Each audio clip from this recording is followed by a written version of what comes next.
بسم اللہ الرحمن الرحیم۔ ناظرین، 4 اہم ڈیولپمنٹ لے کر آپ کی خدمت میں حاضر ہوا ہوں۔ سب سے پہلے بات کریں گے نگران وزیر اعظم کے تقرر کے حوالے سے۔ آپ جانتے ہیں کہ جو وفاقی حکومت ہے وہ تقریباً 15 جماعتوں کا منبع ہے، اور 15 جماعتیں 15 مختلف مفاد اور منشور رکھتی ہیں،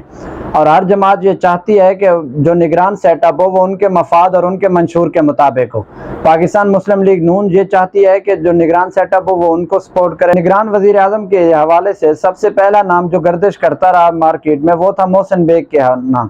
محسن بیگ پاکستان کے مشہور و معروف جرنلسٹ ہیں، اور عمران خان کے دور حکومت میں جب ان پر چند مقدمات ہوئے تو اس کی وجہ سے وہ عمران خان کے اچھے خاصے ناقد بھی ہیں۔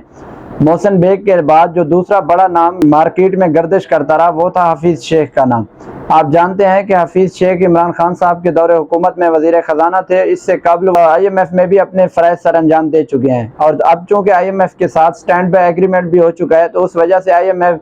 کی وجہ سے اور اس کے ساتھ ساتھ پاکستان میں نگران سیٹ اپ کے حوالے سے حفیظ شیخ کا نام بڑا فیوریٹ سمجھا جا رہا تھا۔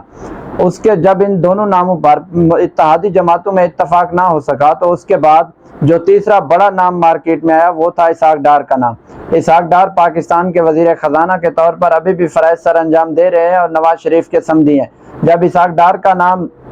گردش کرتا رہا اور اسحاق ڈار کا نام میڈیا پر اور اس کے ساتھ ساتھ سیاسی حلقوں میں گردش کرتا رہا تو اسحاق ڈار کے نام پر پاکستان پیپلز پارٹی اور اتحادی جماعتوں کو بڑی تشویش تھی، بعض جماعتوں کے تحفظات تھے۔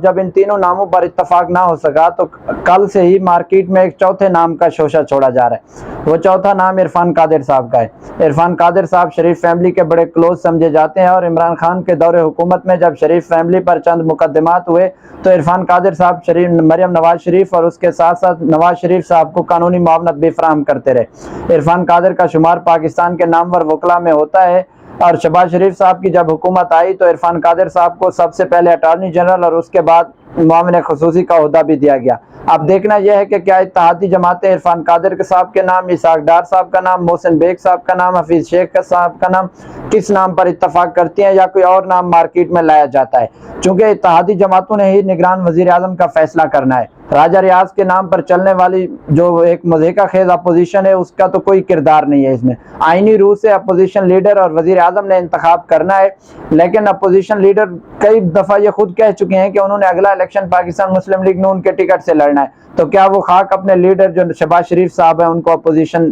دکھائیں گے یا ان کو دیے گئے نام کو اپوز کریں گے؟ دوسری اہم ڈیولپمنٹ پرویز الہی صاحب کے حوالے سے۔ آپ جانتے ہیں کہ تحریک عدم اعتماد کے بعد جب پنجاب کی اسمبلی تحلیل ہوئی تو پرویز الہی صاحب کاف لیگ کو چھوڑ کر تحریک انصاف میں شامل ہوئے، اور انہیں تحریک انصاف کا مرکزی صدر بنا دیا گیا۔ مرکزی صدر بننے کے بعد جیسے ہی وہ تحریک انصاف میں شامل ہوئے ان پر کڑا وقت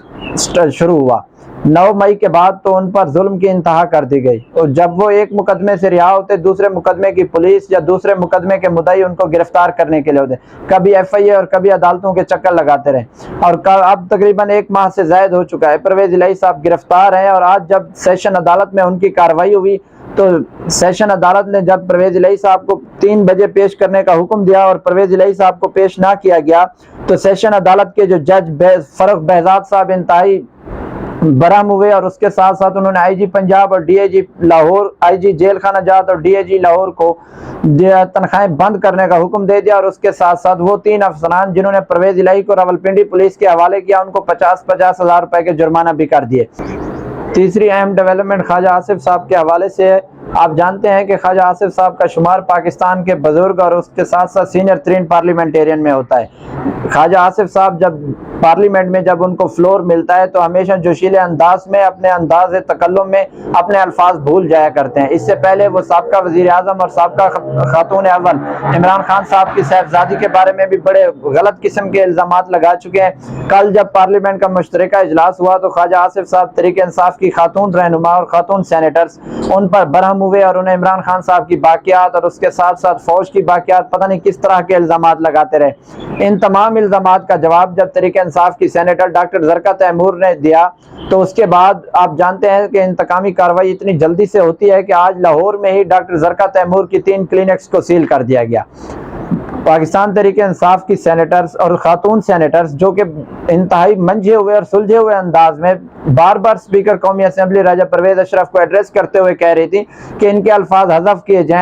جائیں، اس کا نتیجہ یہ نکلا کہ سینیٹر زرقا تیمور صاحبہ کو ذاتی انتقام کا نشانہ بناتے ہوئے ان کی کلینکس کو سیل کر دیا گیا۔